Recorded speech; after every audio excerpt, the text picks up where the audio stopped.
Herkese merhaba arkadaşlar. Bugün sizlerle yat turundayız. Küçük bir gezimiz var. Bunu size tanıtmak istiyoruz. İsterseniz hemen başlayalım. Tekneyle mağaraya gitmek yasak ve sadece teknemizin etrafında yüzebilirsiniz. İyi yüzme bilenler sadece mağaraya gidiyorlar. Teşekkürler. Yes, now here is Mud Cave.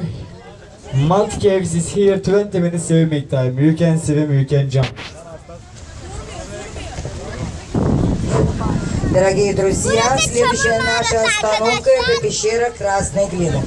Это единственная пещера, куда вы можете пройти в сопровождении нашего экспедитора. Огромная просьба, те, кто не умеет плавать или одевают спасательные жилеты, им вход в пещеру запрещен.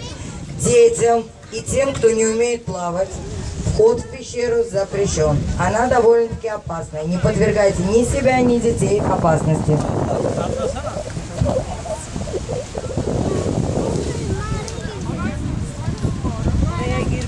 Büyükler giriyor.